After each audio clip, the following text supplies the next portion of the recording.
झाला घडविला रक्ताने घडविला रक्ताने दारी तोरण स्वराज्य जिजाऊच्या त्या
शिक्कार तर आपल्या पायाने चालत आले.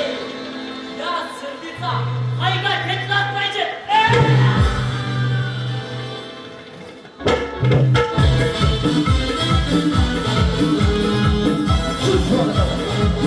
सुस्वागतम सुस्वागतम. तुम्ही केदारनाथ प्रसन्न वरदाने प्रसन्न रंगदेवता निश्चितपणा विनम्र अभिवादन करून श्री बाबू भामजी वेळेकर पासून श्री केदारनाथ नाट्य मंडळ सवय वेळेकर वाणी सहर्ष सादर केला.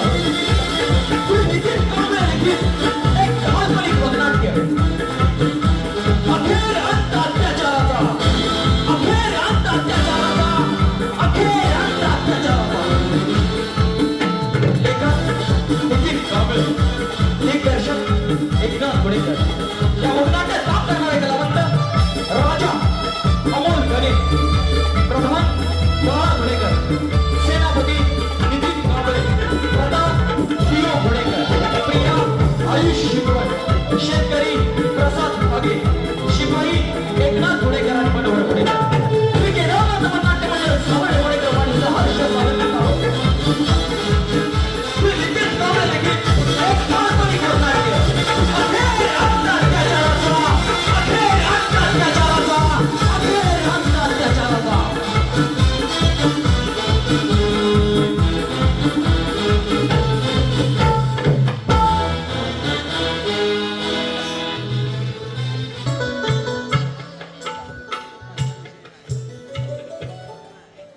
कोण होता? बोला बाबा. तुझ्या आईच्या पाठीमागे तुझे आणि प्रियाचे संगोपन करता करता मी फार थकून गेलो रे. बाबा अशी कोणती गोष्ट आहे की तुम्ही थकून गेलात? बाळ, कसं सांगू तुला, या राज्याची संपूर्ण जबाबदारी परंपरेनुसार आता माझ्यावरती आहे. माझ्या राज्यातील जनता सुखी समाधानी व्हावी म्हणून मी बरेच परिश्रम घेतले. पण काय बाबा? प्रताप, आता या राज्याची परिस्थिती फार वाईट झाली रे. मी पूर्णपणे हरून गेलोय. या राज्याची भूक भागवता भागवता बाबा म्हणजे आपल्याला नक्की म्हणायचं तरी काय? तुझ्या खांद्यावर जबाबदारी देण्यामुळे पण अजून तुझ्यात नाही, परंतु सावध राहावं म्हणून मी सांगतोय. बाळ, आपल्या राज्यावर पुण्या सैतानाची वाईट नजर पडली आहे. आतापर्यंत ते शेतकऱ्यांकडून धनधान्य लुटत होते, पण आता ते तरुण मुलींना घरातून घेऊन जाऊन त्यांच्यावर अत्याचार करत आहे. ते चिमुकल्या लहान मुलांनाही सोडत नाही. मला इतर मुलींप्रमाणे एक बाप म्हणून माझ्या प्रियाची सुद्धा काळजी वाटते. बाबा तुम्ही काळजी करू नका, सर्व काही ठीक होईल. तुमच्यासारख्या प्रगतीने राजाचे रक्त माझ्या अंगात आहे. जे घडतंय त्याला आपण योग्य ते उत्तर देऊच. ठीक आहे प्रताप. महाराजांचा जय जयकार असो. प्रणाम महाराज. आशीर्वाद आहे. महाराज, आज इतक्या घाईत गडबडीने बोलावण्याचे कारण? प्रधानजी, सेनापती, राज्यातील परिस्थिती पाहता आमच्या कल्पने पलीकडे गेला आहे. एक राजा म्हणून मी प्रजेसमोर स्वतःहून हरलोय असं आम्हाला वाटतंय. महाराज, काय बोलत आहात आपण? होय सेनापती, राज्यातील आया बहिणीला होणारा त्रास आम्ही नाही थांबू शकत. ही केवळ आमच्या वयानुसार झालेल्या नाकर्तेपणाची जाणीव आहे. तसं नाही महाराज, आम्ही त्या नराधमाचा शोध घेतोय, पण संपूर्ण राज्यात त्याने लोकांना धमकावलं आहे.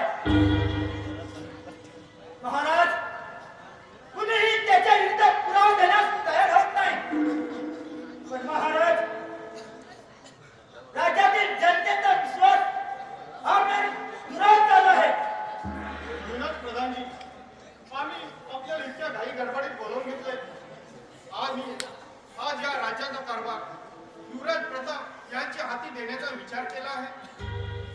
महाराज, आपला निर्णय योग्यच आहे. आम्ही याला सहमत आहोत. युवराजांना लागेल ती मदत करायला आम्ही तयार आहोत. महाराज, आपला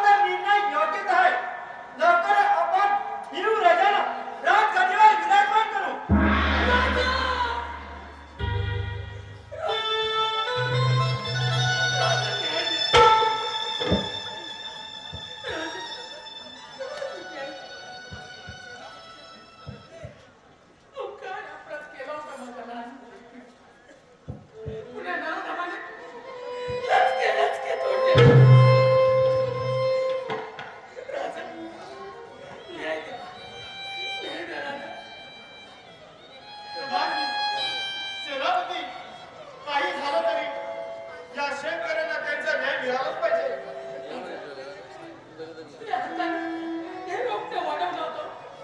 पण कळी खुलल्याआधीच पुन्हा नावाप्रमाणे घात केला. राजा, न्याय घ्या. प्रल्हाद, गरिबांचे लचके कोणाला जाणारा धामाला आमच्या समोर हजर करा. बाबा आम्हाला आज्ञा द्या नाही त्या नराधमाचा शिर धरावी केलं तर नामाचा प्रताप जाईल. बस, आपण थोडं शांत व्हा. प्रथम या शेतकरी बाबांना त्यांचा न्याय मिळवून देऊया. राजा, माझी मुलगी तर गेलीच. पण राजा, एका बापाची विनंती आहे राजा. तुला बापासमोर एखाद्या लेकराचा जीव असं टांगणीनं लागावं. असं टांगणीनं लागावं. राजा,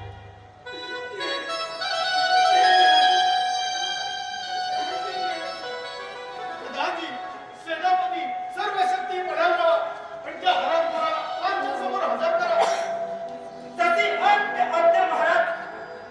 पण महाराज, पण या अशा परिस्थितीत देवराजांच्या हाती सत्ता देणं म्हणजे थोडं आम्हाला अवघड वाटत आहे. महाराज, युवराज अजून लहान आहे.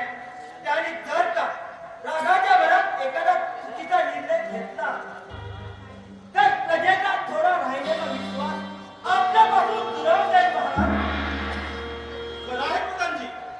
म्हणूनच आपण या राजकारणाचा निर्णय थोडा कधीच ठेवूया. जोपर्यंत त्या शेतकरी बाबांना न्याय मिळत नाही तोपर्यंत महाराजच गादीवर बसतील. ठीक आहे सेनापती, लागा कामाला. पण एक गोष्ट मात्र लक्षात ठेवा, काही झालं तरी त्या शेतकऱ्याला त्यांचा न्याय मिळालाच पाहिजे. आणि त्या शेतकऱ्याचं नाव बाहेर समजता कामा नाही. नाहीतर त्या शेतकऱ्याच्या जीवालाही धोका असेल. त्या शेतकऱ्याला पूर्णपणे संरक्षण देणं हे आता आपलं काम आहे. चला लागा ताई. ठीक आहे महाराज, चला तर.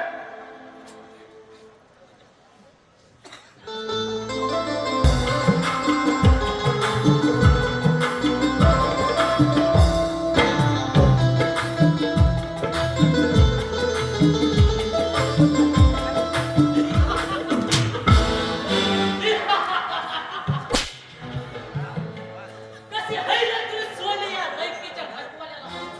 होगा विश्वास होता जनतेचा त्याच्यावर. होगा तर सजा. होगा तर सजा.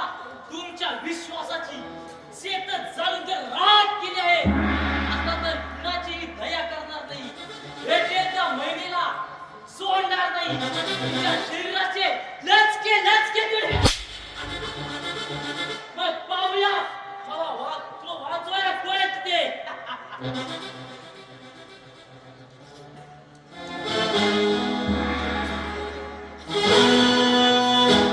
बाई, काही झालं तरी त्या नरड्यात आपल्या हाती लागलाच पाहिजे. प्रधानजी तो फक्त मला दिसू दे. तो फक्त मला दिसू दे. नाही त्याच्या काय तेवढा मोठा दगड बांधला आणि नदीत फेकून दिला. त्याच्या मूर्खा, त्याला जर कोणता आला तर तो बंगला राहिला. दगड कशाला बांधायचा आहे? मूर्खा, एवढा खाटा तो आपण त्याला जिवंत पकडायचं आहे. जिवंत पडायचा ना 3 मीटर अशी एवढी होती. 3 मीटर अशी कशाला वेड्या?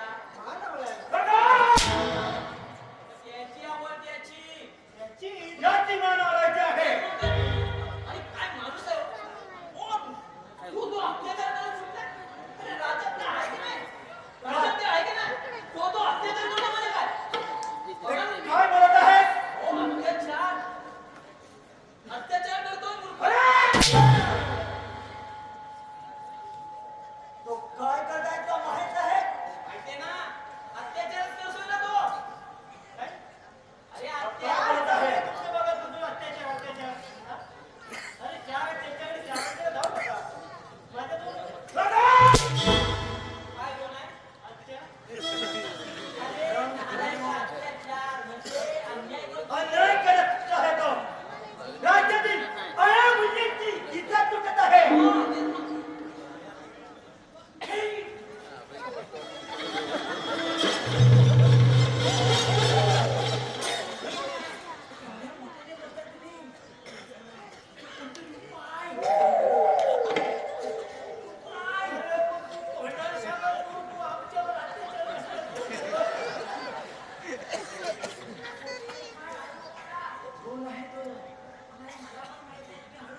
जंगलच आमचं घर आहे.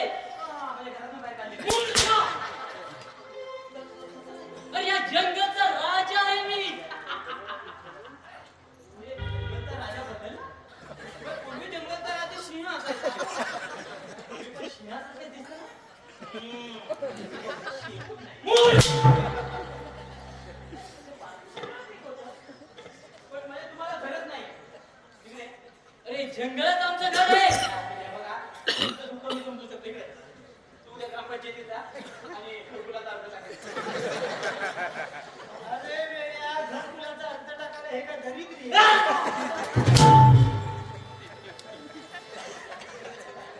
काय तो? मूर्ख आहे तो. होय तुम्हाला त्याने दरिद्री म्हणा? मूर्ख कुठला आहे? दरिद्री आहे? मूर्ख! अरे तू काय करत आहेस? हे आता सांगतोय, हे दरिद्री आहेत मूर्ख. मग रे, हे धर्म दरिद्री आहे. होय? काय बाकी खाऊ शकतोय?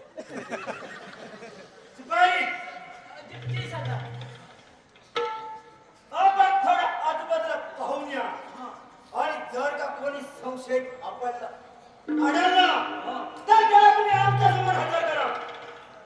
समजा आढळला तर आणतो आणि सापडला तर काय? दोन्ही एकच. होय का? सापडला तर भाड्यातलं तुझं आणि आढळला तर गवताच्या वैदिक.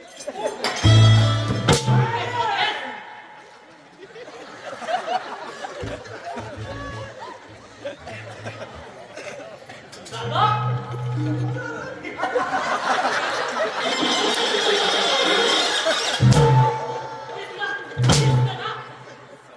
सरदार, त्याची चुकी नाही.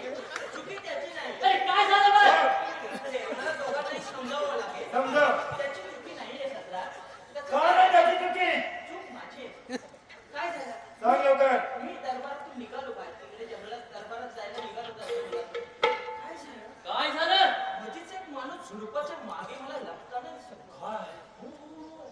काय केलंस? आईचं कसंच दिसलं मला. आणि बापरे, मला वाटलं कोणतरी संशयित बसलाय. म्हणून मी दबक्या पावलाने गेलो. आणि काय झालं? काय झालं? दबक्या पावलाने जाता जाता त्याचा पाण्याचा डबा पडलेला.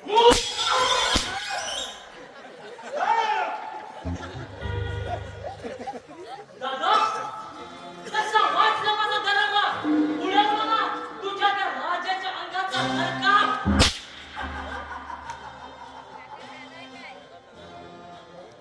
दादा तुम्ही घाबरू नका.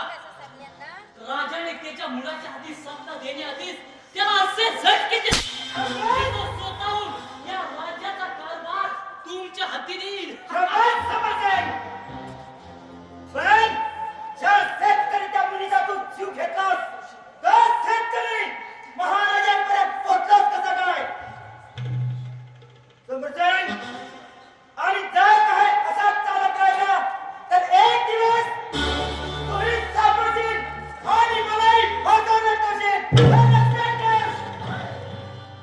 दादा तुम्ही चिंता करू नका. तो शेतकरी पुन्हा राज दरबारात येणार नाही आणि यापुढे कोणत्या शेतकऱ्याची हिंमत सुद्धा होणार नाही आपल्या विरुद्ध पुरावा देण्याची. शाबास शाबास समर्थन. यापुढे कोणताही गुन्हा करताना तो पुराव्यासहित नष्ट झाला पाहिजे. मग पाहताच तो राजा माझ्या कशी सत्ता देत नाही तो. समजेल त्याला आपण इतका हातभार करू की तो स्वतःहून या राजवाडीची सूत्र माझ्या हाती दिली पाहिजे. आणि यापुढे कोणताही गुन्हा करताना व्यवस्थित पार पाडायचा. होय दादा खरं राजासमोर जातो काय पाहतोस कसा जातो ते. कमल, मीही तुझ्या सोबत येतो. आपण दोघे मिळून त्या शेतकऱ्याचा असे हाल करू की त्याची अवस्था बघून कोणाच्याही तोंडातून आवाज येणार नाही. दादा दादा या राज्यात रक्ताचा सडा पाहिजे. पण त्या राजाला त्याचं राज्यपाल सोडायलाच लावू.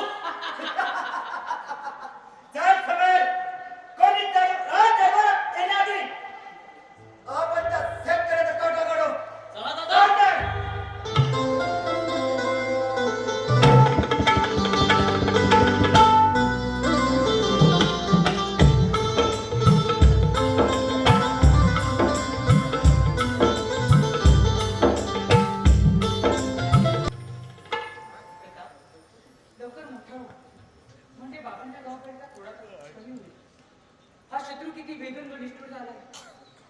स्त्रियांवर डोकं त्याच्याकडे सुटलं. ताई पण या हरामखोरांना असं वागून मिळतं तरी काय? अरे बाबांचा तर वय झालं. त्यांना हे राज्य सांभाळणं आता तितकं शक्य नाही. आणि त्या स्थितीचा फायदा घेत हे लोक राज्यात दर्शक मत होत. बाबांविषयी नकारात्मक विष काढतात. ताई परिस्थितीने बाबा फार खचून गेले. त्यांना आता त्यांच्या बरोबर लढण्याची ताकद देखील राहिली नाही. आता तुला आणि मलाच यातून काहीतरी मार्ग काढावा लागेल. होय प्रताप, आता आपल्यालाच काहीतरी करावं. होय ताई. ताई या जर नरधमांचा तपास लावायचा असेल तर शेतकरी बाबांना भेटणं गरजेचं आहे. त्यातून आपल्याला काहीतरी मार्ग मिळेलच. होय प्रताप, चल, आता आपल्यालाच होय काहीतरी ताई करावं. जास्त वेळ काम चालणार नाही. सर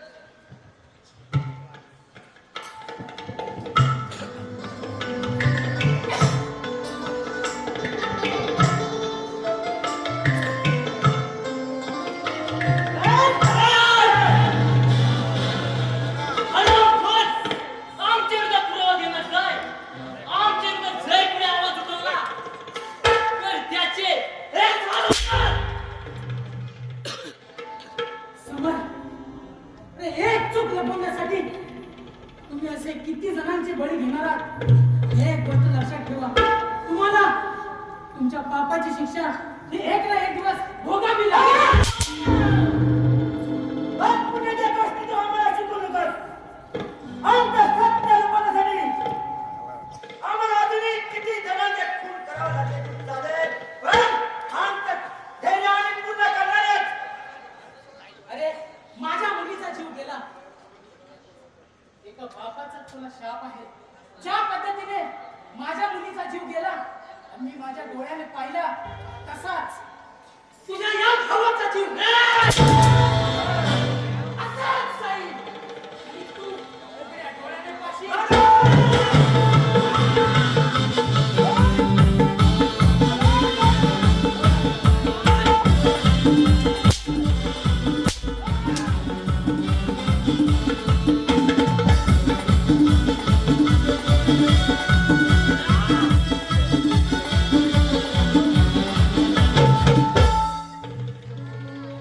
समर, अरे छत्रपती शिवाजी महाराजांच्या विचारांचा आदर्श घेऊन घडलेला हा जीवा शेतकरी आहे.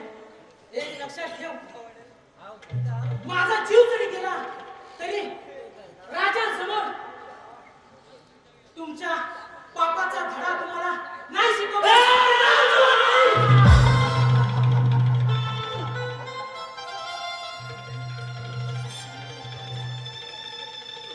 समज, बोला दादा.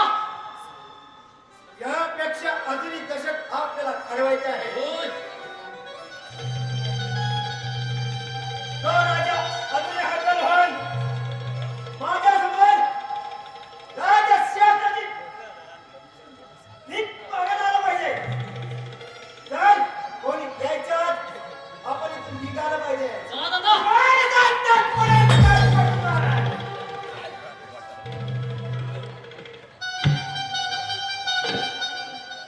शेतकरी बाबा, शेतकरी बाबा, बाबा, कुणी मारलं तुम्हाला?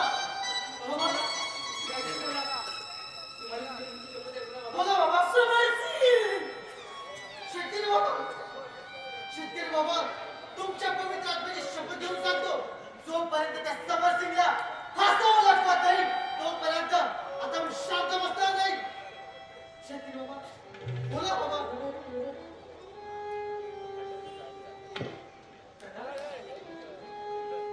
अरे समर्थ म्हणजे तुला मित्र भाऊ का? होय ताई, म्हणजे सगळं माहित असताना सुद्धा रथांची काहीच माहिती असं भासत होते. हे बाबांच्या कानावर घातलंच पाहिजे ताई. बाबा, बाबा बोला.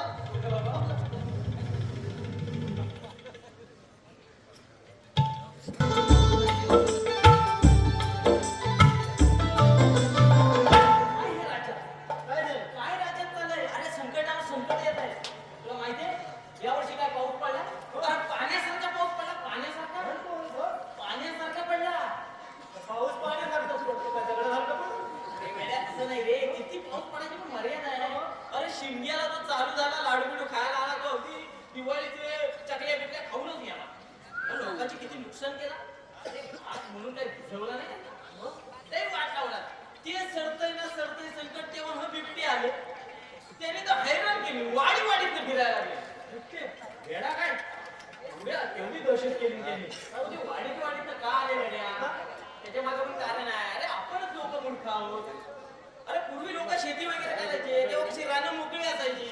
आणि बिबट्या कसा पातळ कातडीचा प्राणी आहे, त्याला त्या मोकळ्या जागेत फिरायची सवय ना.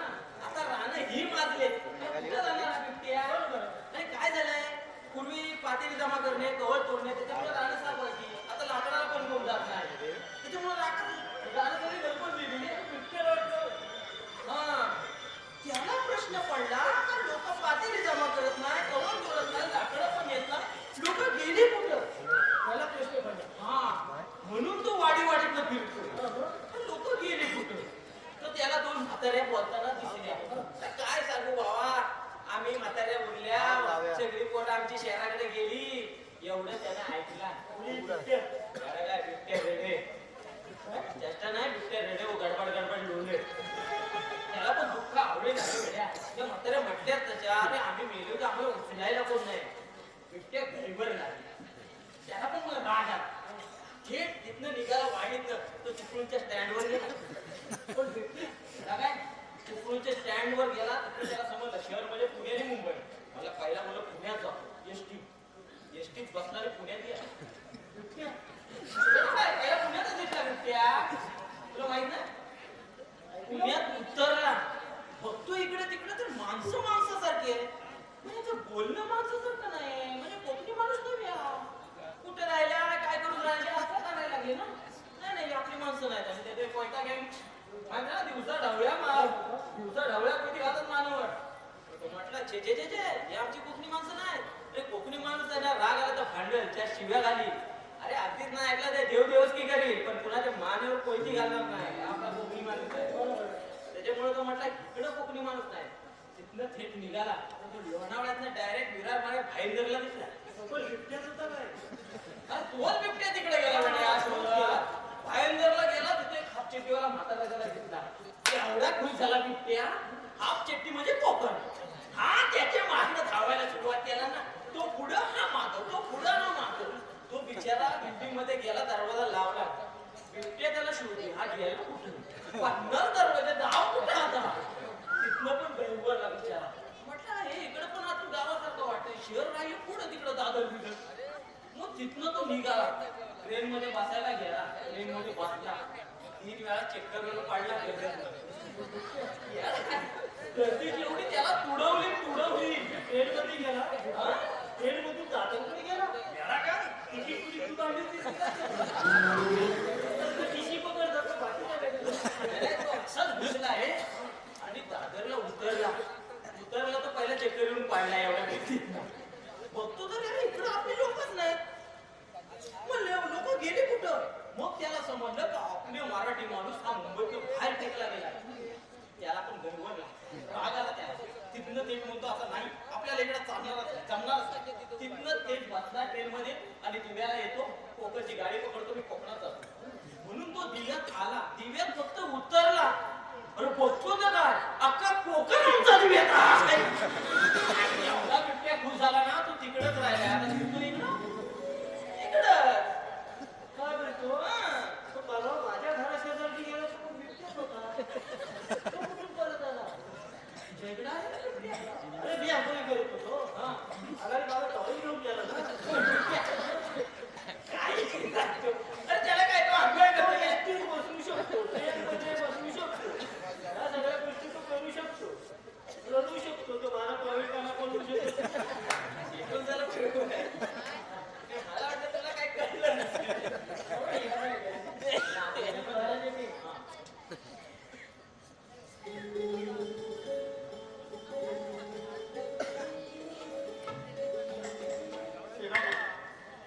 नाही पाहतो त्या प्रजेचे हाल. जवान मुलींचे आयुष्य बर्बाद होताना मी काहीच करू शकत नाही. याची खंत मनाला चिरून जाते. आई वडिलांच्या डोळ्यातून ओघळणारे अश्रू, मुलींचे आयुष्य उद्ध्वस्त होताना पाहून फुटणारे ममतेचे हुंकार कानाचे कसे पडदे फाटतात. नाही महाराज नाही, एवढ्यावर हलून चालणार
दक्षिणेच्या दिशेने येतो, तुम्ही उत्तरेच्या दिशेने प्रत्येक घराघरात छापा मारा. काही परिस्थितीत नराधम आपल्या हातून सुटता कामा नये. शाबास शाबास युवराज, या पण देखतो आम्ही.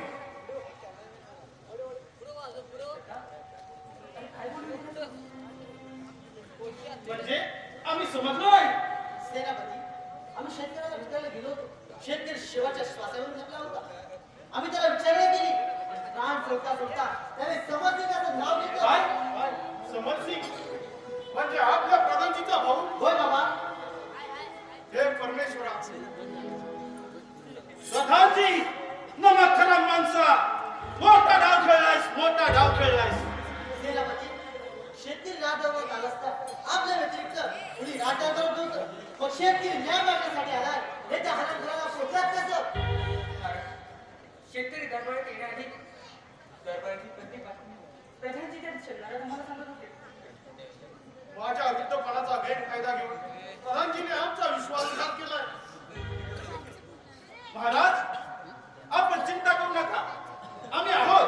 तुमच्या केसाला धक्का लागणार नाही याची जबाबदारी आमची. म्हणून सेनापती, आपल्या उद्याच्या नियोजनाबद्दल बोललो मी. म्हणजे हे प्रधानजी जाऊन त्याला नक्कीच सांगणार आणि तो आमच्यावरती हल्ला करण्यासाठी येणारच. तुम्ही मागोवा घेऊन आम्हाला साथ द्या. उद्याच त्या हरामखोराला रंगे हात पकडू.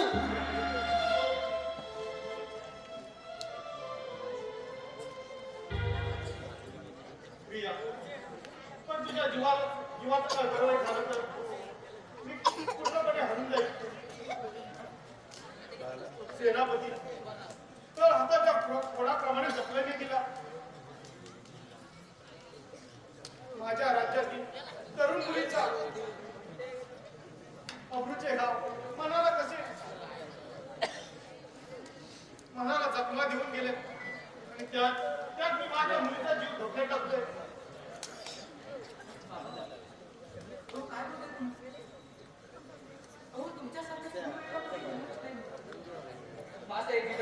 आणि राणी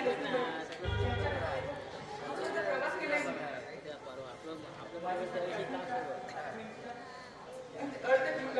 तुम्ही माझ्या कानाने ऐकते, त्याचे होणारे तुम्ही माझ्या डोळ्यात बघते. हे सगळं माझ्यासमोर घडत असताना मी शांत बसतो. बाबा, तुम्ही चिंता करू नका. माझ्या ताईच्या पाठीमागे हा तिचा भाऊ खंबीरपणे उभा आहे. त्या केसाला धक्का लागणार नाही. या जबाबदारी मी घेतो. हात आपल्याला खात्री तुम्ही उचललीच पाहिजे. सेनापती, आता सर्व जबाबदारी आपल्यावर आहे. हो महाराज, युवराजांच्या पाठीमागे खंबीरपणे उभे राहून त्याला साथ द्या. आई भवानी आपल्या पाठीशी आहे. चला स्वागत आहे.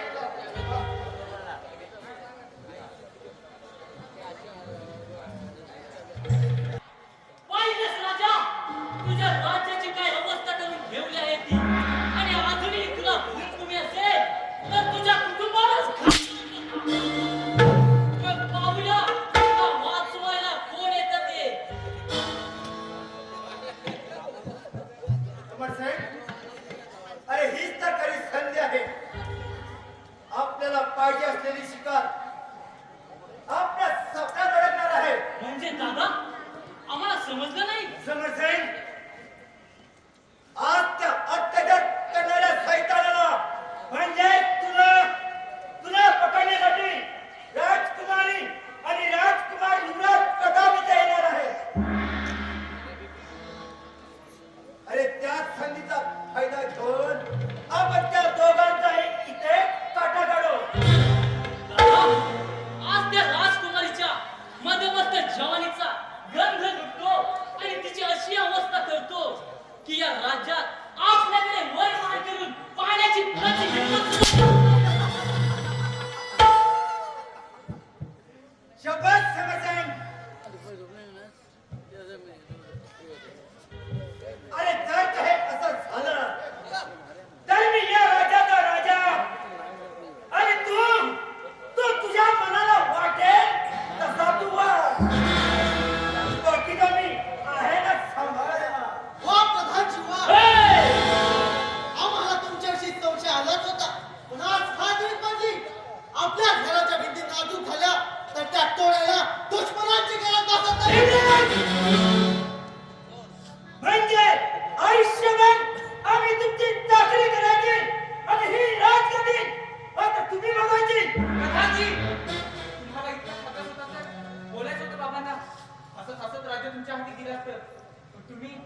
तुमच्या अभ्यासापोटी निष्पाप जीवाशी खेळला. थोडी अडवकळी तुझ्या पाण्याआधी बेचिराग केली. प्रिया! वाद केल्याच्या गोष्टी तू आम्हाला सांगू नकोस. कधी खुलण्याआधी तिचा स्वाद घेण्यात जो आनंद असतो तो कुठेच मिळत नाही. असे कित्येक भाऊ कित्येक बाप आपल्या मुली आणि बहिणीच्या आयुष्याला म्हटले अरे अभावात स्वप्न डोळ्याने पाहिलेले असताना त्यांचं स्वप्न मातीमोल करणाऱ्या राक्षसानो सोडणार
प्रिया आणि प्रकाश त्यांना जाऊन खूप वेळ झालाय.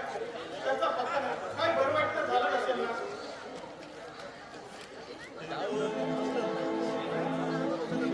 महाराज हे घ्या अपराधी ज्या निघाले त्याला काळी बापासून आया बहिणींची इज्जत लुटणारे हेच ते दोन नराधम. प्रधानजी, काय ऐकलं मी हे? तुमच्याकडे आम्हाला ही अपेक्षा नव्हती. महाराज आमच्या तुमचा गुन्हा घडला आहे याचा आम्हाला एक पश्चाताप होत आहे. बाबा सोडलं काय येणार नवना याचा शिक्षा करा की पुन्हा आपल्या ताया बहिणी मिळायची गेले पाहिजे. बाबा आज धरण आपण दिलं यांच्यासारख्या हत्याराला धाम पुन्हा पुन्हा करण्यास सरसावते. याला कठोर शिक्षा द्या. महाराज इतका कठोर निर्णय घेऊ नका. आमच्यातून जो गुन्हा घडलाय याचा आम्हालाही पश्चाताप होत आहे. कदापि शक्य नाही प्रधानजी. जी काही शिक्षा द्यायची असेल तर इथं तुम्ही मला द्या. पण माझ्या भावाला शिक्षा देऊ नका. एवढंच माझ्या भावाला शिक्षा देऊ नका. बाबा अपराध करणाऱ्यापेक्षा अपराधाला साथ देणारा मोठा गुन्हेगार असतो. भले शास्त्राला पडलेले असतो. आज एका पुन्हा धन्य जिजाऊन चौधरी माझा राजा जन्माला यावा आणि हा रामखुरांना टप्पट घालून कलेला करावा.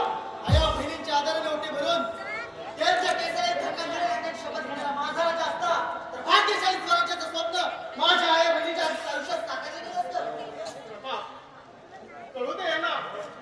आपल्या माणसाचा आधार आपल्या डोळ्या डोक्यात लावून घेतला जातो तेव्हा काय होतं ते. महाराज आम्हाला क्षमा करा. युवराज, आता काय शिरच्छेद करू समजते. एक दोन नराधम संपले पण असे कित्येक नराधम बिनधास्तपणे फिरत आहेत. माझ्या आया बहिणींना आणि तरुण मुलींना एकच सांगले जर तुमच्या इथे दिला हात घातला तर त्याचे हात जागीच तोडा. तुमच्या पाठीमागे माझ्यासारखे